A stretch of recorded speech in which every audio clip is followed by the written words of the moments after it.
All right, what's up, everybody? This is A7X Fan Ben, and this is Pirates CSG podcast number 55. I'm extremely excited to welcome special guests. This is actually a podcast in person in Tampa, and I'd like to welcome DHolub1, formerly on Miniature Trading and now on the Discord. So welcome aboard, matey. All right. Well, thanks for having me. I really appreciate you coming out, Ben. This has been really cool. I was able to watch an epic battle for like almost 7 hours yesterday, and it totally got me excited about the game again and wanting to actually reach out and maybe bring my collection from California out here to Florida. I had basically shelved it and put it away, not knowing if I was ever going to pull it out again. Just with the game having gone away and everybody's so scattered. But this has kind of rekindled my spirit for it again, so I'm excited. So Yeah, awesome. Love to hear it. So let's dive into more of your like origin stories. How do you get into Pirates CSG originally? great story. It was actually at San Diego Comic Con the first year that it came out, and it was a big family thing. We always went to Comic Con. I'm from San Diego originally, and it was a family affair. So I'm at one side of the hall, the exhibit hall, and my oldest son is on the other side, and we're just running through the hall. That was like one of our big deals, checking out the hall. I ran into Whiz Kids and Pirates, and he ran into it at two different times, and we're getting on each other's, like sending text to each other saying, dude, I found this thing. And we meet up and we've got packs in our hands and we're going nuts like a couple of little kids. And it's a big thing with me. Having grown up, I was a big fan of swashbuckling movies, Errol Flynn, you name it, Burt Lancaster. I mean, I just loved anything pirates. And this comes out, and it was just it was a natural thing for me and my son to get into. It kept us bonded for a long time. It got us through a divorce. It got us through a lot of stuff. Just having that in common. So yeah, San Diego Comic Con, that's where we discovered Whiz Kids, and we fell in love with that game, and we just said we're going to collect the hell out of it and play Yep. it, and we did. Yeah, love it. Yeah, you're one of the most like legendary collectors. I know like some of the modern community might not know you as well, but you were like one of the most complete that I ever saw in miniature trading. So I was always really impressed by that. You were almost up there with like Holofernes and like all the other guys. It's crazy to hear about. I traded with Old Man and Holofernes. There was a number of people that I miss miniature trading so much, and the community that we had. I think at one time, I think I had traded with people in excess of 50 countries. Oh my God. It was awesome. I mean, just getting envelopes from Ireland and Germany and just all places all around the globe. Wow. It was amazing how this game brought us together. I mean, you know, I go back to the days of when the internet came around, and then that connected the world, and this game just connected us, to something very specific. And Yep. so I've got fond memories. At one point, I saved like every single envelope, every single correspondence from all these people because it was just the coolest thing. Everybody was Yeah. really, really neat. Yeah. So I miss it. Yeah. And so when you told me that, like Old Man and Hollow Ferns had sold, their lion's share of their collection, I was really sad to hear it. It's like, oh, I wish I would have stayed in touch Yeah. because I know I'm looking for a couple of pieces, Yeah. Still like again. Yeah. like one. Yeah. And I know that's a question, so yeah. Nice, nice. All right, so now we'll get into the some of the questions from the community. These ones, most of them are from Jeremiah. His miniature trading username was Vixenish Coder 66 before that site went under in 2019. So his first question from Jeremiah is: do you have portions of your collection you use, or you keep everything unpunched? If so, what is your favorite faction to play and ship type to use? Wow, that's a great question, and it's so broad and so big. There were some ships and crew that I really gravitated toward, and I always try to get doubles of, and have one that I could punch and one that was unpunched. It was just that whole one to play and one to trade, type of mentality. I mean, it goes back to scouting days with patches and stuff like that. You had one to keep and one to trade, and that was just the way I thought about it. I always loved pirates as a faction. And then later on, as the series kept expanding, for sure, Jade Rebellion is like my next favorite. I mean, Nice, they're like nice. neck and neck. I love Pirates, but some of the countries were great, and some of the factions were great. Just really cool how WizKids just kept opening it up. Um, Ship type to use. I don't know how you can't not love five-masted ships. Hmm. Then when junks came around, I loved junks, and then they made the crazy 10-mast junks. I mean, those were just Goliaths, but they were awesome. They were just so cool. So, and then the one that people might be surprised is I love turtle ships. Nice. It was just something about it. The first time I ever played a turtle ship, and it survived just getting beat up because of those plates on there, and it just took a long time to get it down, and so it was just a lot of fun. So those are probably favorite factions and ship types. Nice, nice. So next question, based on the large collection you have and the large variety of ships that WizKids created, are there any ship types you think WizKids should have put into the game? And as a follow-up, are there any units or other game pieces that you think WizKids should have expanded upon or added? Well, I was one of those guys that really wished they would have finished up Savage Shores. I was really bummed out when they cut right in the middle of it. Like, no, no, no, no, just finish it. Just at least come to a good stopping point. So I was bummed about that. There were, I don't know that there was anything that was really missing. I'd really have to kind of like refresh my memory because it's been a while since I played and collected. But there were some things that I could have done without. When it started getting really crazy with the Scorpion ships and some of this, the bombardiers and stuff, I thought, oh, it's a little bit much. I know some people loved them, and it definitely changed some of the stuff, but I was kind of more of a purist. I mean, Spanish Main all by itself was amazing, and then I was sharing at the Epic Game yesterday that probably the pure sets were Spanish Main, Crimson Coast, and Revolution, because those stayed sort of true to the whole Napoleonic War and English Navy and French and Spanish. It was pure that way. So yeah, expanded. Just I wish they just would have kept going. Yeah. They were talking about bringing more history in. There were some of the historic special editions that were out there. Yeah, Fire and Steel. Yeah, and that was really great. If we could have got more of the, the Blackbeards and the, Calico Hello. Jacks and stuff like that. If we could have got more of the historic ones in, that would have been really cool. Yeah. Yeah, I agree with all that for sure. Next one is, what was the hardest piece in your collection to find, and how did you find it? I am a collector to the bone. I have to collect all of it. I'm a very complete kind of guy, and they would come up with different stuff, SCs, LEs, all of these things, and then they came up with little side pieces. They came up with the busts, so I had to find those. One of the hardest ones to find was the Advantage Trophy. That was so tough, and when I finally found it, I was like, "Oh my God!" I thought I died and went to heaven. And then you get it, and it's funny, as a collector, and this is just the way we are. We get it. We're so excited to get it, and it's the hunt. Yes. That's the best part. Yeah, exactly. But when you get it, it's like, okay, now what do I do with it? Yeah. And I actually have 2 Advantage trophies. The second one, it was almost like a throw-in type of thing. It was like, oh wow, there's an Advantage trophy in here. So I was happy to have 2 of them. Yeah. So that was probably one of the hardest things to get. I could probably go back through some lists if I dug them up, and I could point and say, yeah, that was the toughest in that series. So yeah, and eBay was the thing. Miniature trading was such a huge thing, and now it's really all about eBay now.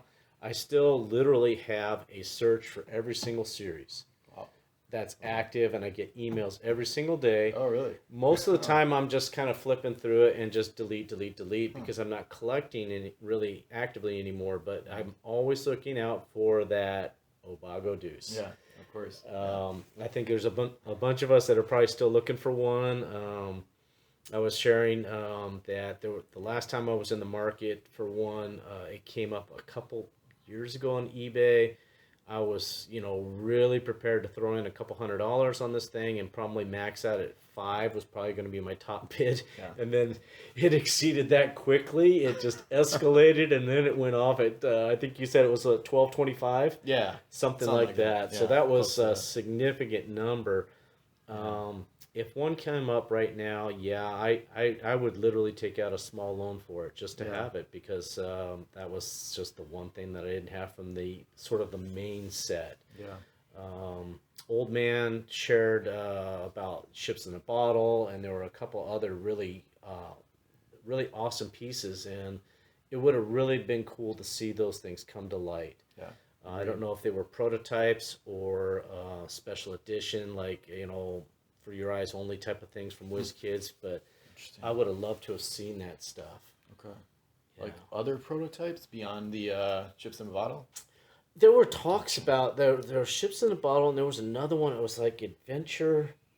Oh, the adventure book. Yes, yeah. Yeah, JRP got that one back Yeah. in like 2011. And I would have loved to have seen this stuff. I mean, Yeah. even if I couldn't own it, just seeing it and photo documenting it and just having some sort of visual, Yeah. something of it. She sent me the files like, I don't know, a few years ago. So I'll make sure you get those. But then I don't know if she ever took pictures. But if she didn't, I'll make sure to reach out back to her. I've got her email, so I'll hit that up. That's for awesome. sure. And yeah, that's interesting about the Advantage Trophy, because there's another super collector, I think it was one of the Matts on Discord recently, that said the Advantage Trophy was like crazy hard to get, or like it was like kind of surprisingly hard to find, given like the busts are not easy, but like not too hard to find really. So that's a weird one. It kind of makes me wonder about like the printing numbers. Kind of like how many busts versus Advantage Trophies, or like the Advantage Trophy really is like, maybe it's like, I don't want to say less than 1,000, but like maybe it's that rare. So in the world. So Yeah. interesting. Okay, love it. So next one, what do you see as the future of the Pirates CSG game? It's we talked a little bit about it yesterday. I'm excited that it's still alive at all. And when you run into the groups and people talk about it, there's a passion to it. And I'm excited for that. My oldest son, Blake, is a huge fan. My youngest son, Dylan, not as much of a fan, but he would play with us, and the three of us would get together. But Blake always had this dream that, he had an entrepreneurial mind, and he's kind of got his mom's graphics skills and stuff like that. He really, if he could win the lotto tomorrow, he would buy the license from Nika. Yeah. And bring it out of hibernation and get back to producing it again. Because there, I think there is a call for it. There's a need for it, and I really think it would be amazing. But it was sad. I mean, I was a little excited when Topps bought the license from WizKids, and being a baseball card collector all my life, Topps was the name. Oh, yeah. Topps and Upper Number Deck one. were the two best card makers, I thought. Yeah. But then when Topps sold to Nika, we weren't really sure how that was going to go, knowing that Nika's big thing in entertainment was statuesque, or statues and figures. And, Yeah.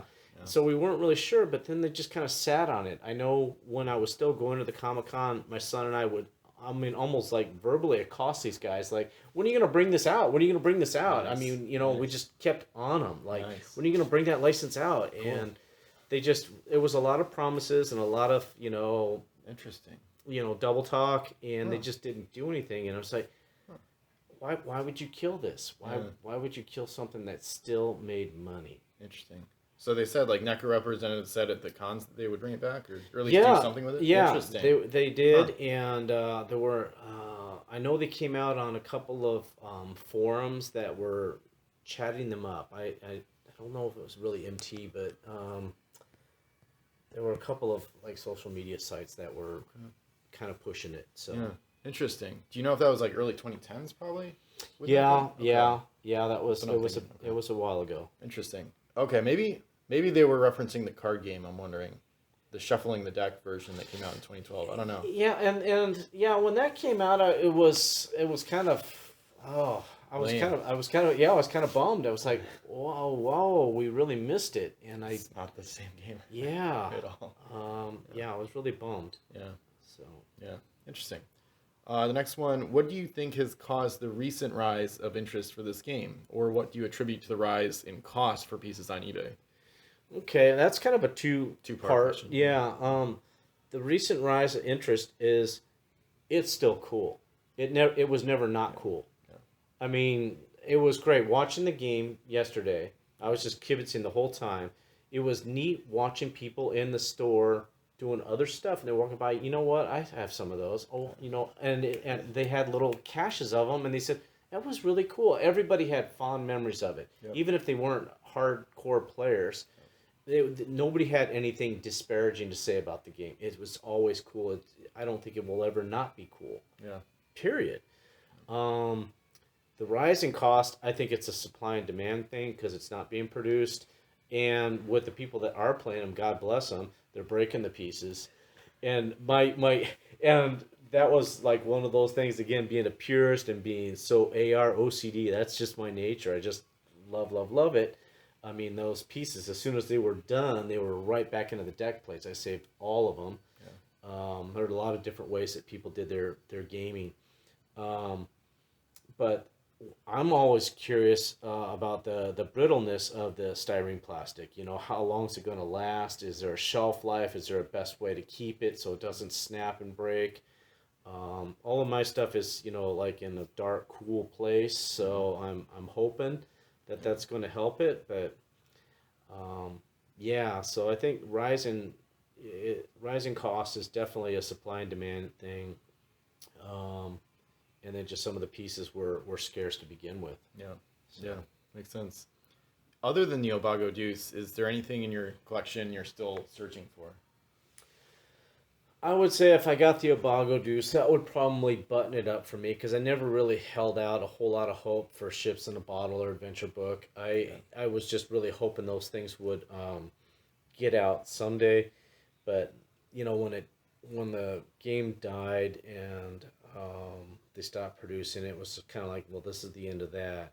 I think a lot of us were hoping for secret caches of Obago Deuces and Revenge, Return to the Savage Shores. We were all hoping that we could finish out.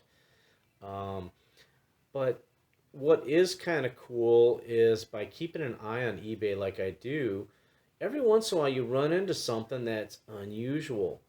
And in my case, I love the little figurines, the little busts that they did. And I was fortunate enough to find a prototype set. Oh, wow. Interesting. And it's unpainted prototypes of all of the busts. And they were well kept and preserved. And so I own that. Nice. And, I definitely want to take super good care of it because if this game ever comes back up, I would love to get, if they needed it to mint new, I would totally be on board with that. Interesting. Because it's funny, when you kind of get to this station in life, and I'm kind of in my middle ages, you're not really wanting to hoard it and keep it to yourself. You're looking at passing the torch. Yeah. And it's kind of like that's the way you keep it is you give it away. Yeah. And that it's again like this passion for this game is I want people to get excited about this because when I'm gone. I want it to live on, just sort of that whole spirit. So yeah, awesome. Are those busts like plastic or are they like a metal mold? It's a plastic. It's an unpainted plastic. It was kind of like a white cream color. Yep. And I don't know a whole lot about that process of molds and stuff like that, but it looks like it's probably like the positive, and you would probably make a mold around it. Type of thing, and then probably cast it that way, or however they do it. But, Interesting. So yeah, every once in a while you run into some random stuff, and it's just like, oh my god, this is cool. This is WizKids Pirates, or it was the box toppers, or a display or something.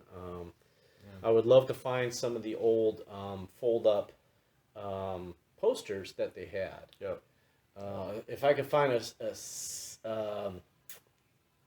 China Sea one, I would love it. There was one I was ready to bid on it on eBay. It was in perfect condition because I totally saw that being framed and matted. Yeah. And it sold before I had a chance to jump on it. It was just gone. And you know, I'd love to have like a poster of all the series, each one, hanging in my that'd be walls. sick. That would just be awesome. That'd be an amazing display for sure. Yeah. I can't help but ask about the bus. Like, it's probably hard to tell if they're like one of ones, or even if there were like prototypes that didn't get used, like they were rejects, and then they made other prototypes. That No, became the real these ones. these look like they're 1-to-1. Okay. For all the ones that were released, I think these were all of those guys. Like the originals. I didn't see anything different. I don't remember. It would be one of those. Now I've got to go back and check. Yeah, go to the San Diego Horde. Yeah, but I would definitely do it, and I definitely report and share it. Yeah. Because I definitely want to get that out there. Nice, love it. Okay, so this next one is from Matt P on the also known as Gladius from the Discord. He says, "What do you know about the Obago Deuces and their story? Do you have one? Do you know the lineage of any specific copies, such as where it came from or who it sold it to, things like that?" You know, it's funny. I almost defer back to you, Ben, because it seemed like you knew more about it than I did. I just know that it was sort of one of those. They were going to go out as a LE. It was going to be a giveaway ship, and then from what I only thought there was only a couple dozen of them at the time. That was sort of the story, and then it was sort of like these were WizKids employees and sort of on the way out the door type of thing. You know, as they're shutting it down. Here we have these, and it kind of went with them, and then they sort of gave them away to their circle of friends, and that's all I know about it, so I'm really limited in my knowledge of it. No, I don't have one. That is definitely one of those ones that I definitely want to have. Would I play it ever? Probably not, just because of, you know, its scarcity.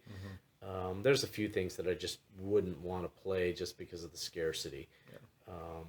But yeah, I don't know as much about the story as some.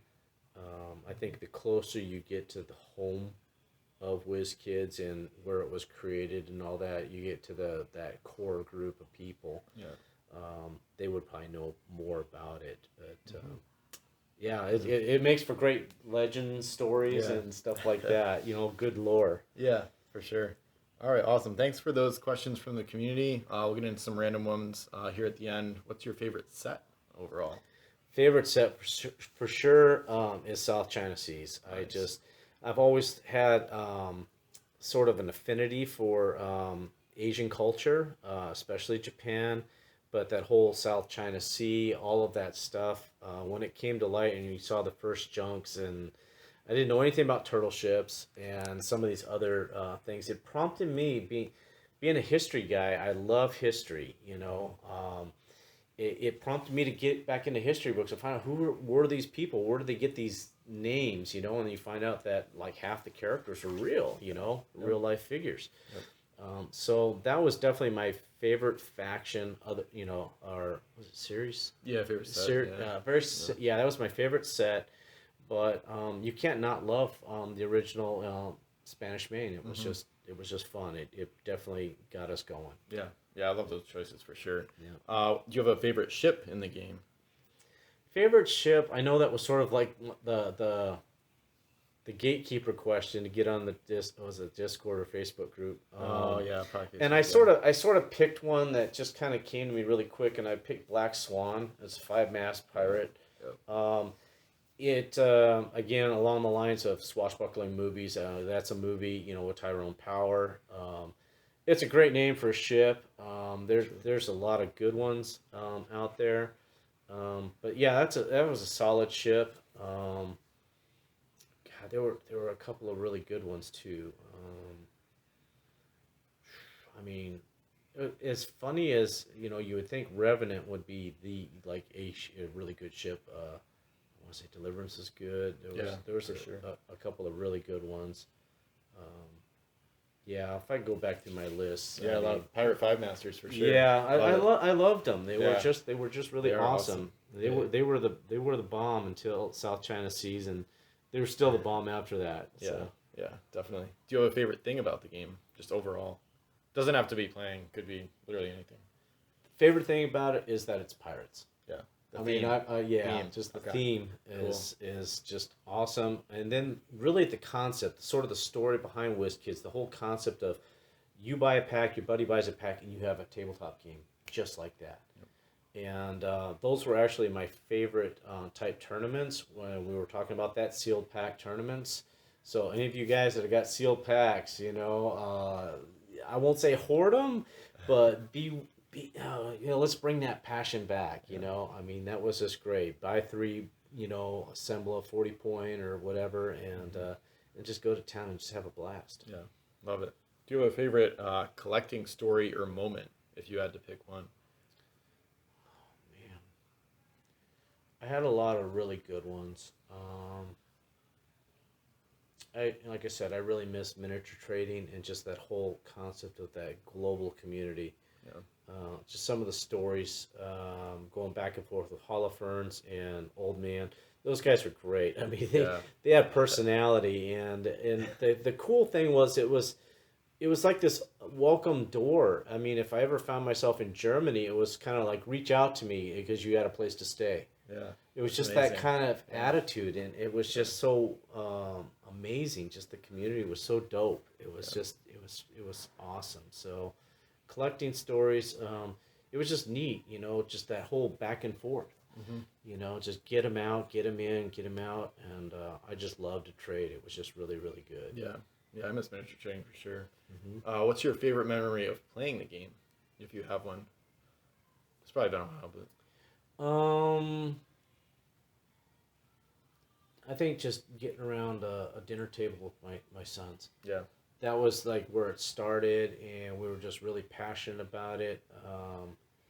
We had a lot of fun, but I could totally tell my oldest son, he's a schemer. He just came up with some really wild ideas, and I mean, they were brilliant. And I was like, God, I'm not nearly that kind of a strategist. I was just very pure, fire the broadsides type of guy. Mm-hmm. But that was probably, I would say that was my first best memory. Mm-hmm. And then probably another place that we used to game a lot was a place called Game Town in San Diego, in Old Town. It was a gaming place very similar to what we went to yesterday. Yeah. Much smaller, but these people were passionate about playing. They had the pirate hats on, and nice. I mean, we just had fun, and those were some really, really good times. Yeah, love it. What type of fleets or games would you most want to try in the future? Like, what would get you to play next year? Right? Oh, next year? Oh, geez, yeah. I mean, it's to the point where I got to get on a plane and get this stuff hustled back here, because I got some packs. Yeah. It's tough because, like, again, 100-point game. It went a long time yesterday. True. But it was so awesome. It was just such a sight to behold. I mean, even as a person on the sidelines just watching, I was entertained. Yeah. I was just totally entertained because it was neat. Nice. 40 points. They're good and bad. Yeah. They're definitely going to cut your time down, but it does limit what you can do. But my favorite games are really sealed deck or sealed pack, because you didn't know what you're going to get. You might have an awesome hand. You might have 4 aces, or you might have 4 duds or something, and then you just went around just trying to wreak havoc. Yeah. So, I'm thinking maybe we could do a sealed pack game. Assuming we come out next year and there's another little get together, hopefully a bigger get together the day after Gasparilla next year. That's kind of what I'm shooting for. Yeah. I definitely want to do that. Maybe we could do sealed pack. That'd be fun. Yeah. I'd be down. I got a lot of packs. So well, now I can break some out. Yeah, Gasparilla. When I moved here, it was sort of by accident I ran into Gasparilla. I haven't been to it, but I've been around it, and coming to Tampa, St. Pete, and then finding out there's a lot of history here. Yeah. I was really excited about it, and then when I came here, being a Buccaneers fan from San Diego, that was my NFC team, and then I used to like the Chargers before they went to LA, and I disowned them.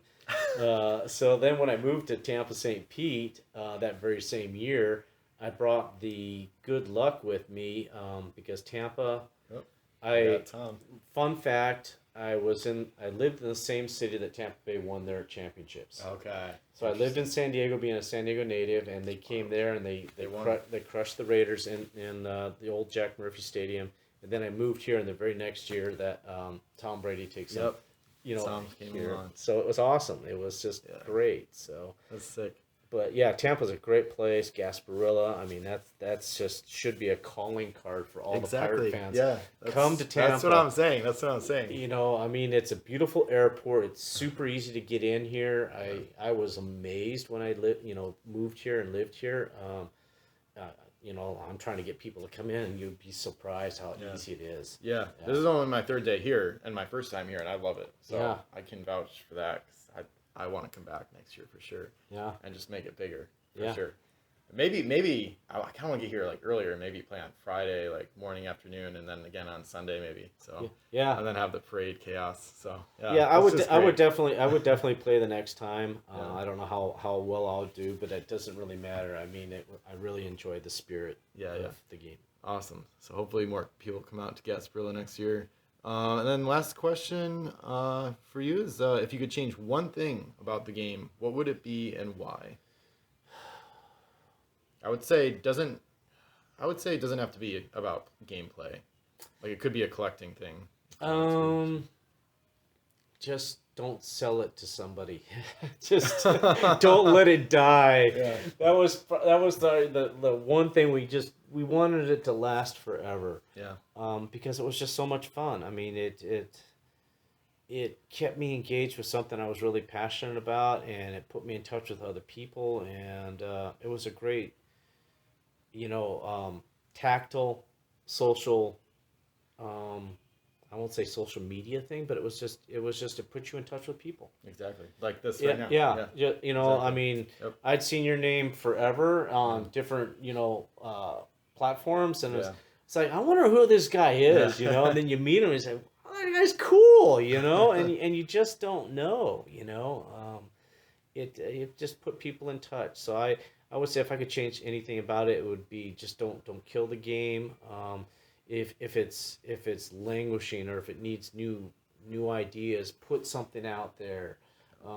They sort of did with like a couple of design contests, and that was kind of a neat thing. I know my son participated in it and did some stuff. He submitted some stuff, and Nice. then some of the stuff that won, we were kind of scratching our head. And I was Agreed. like, yeah, Agreed. I was like, oh really? Agreed.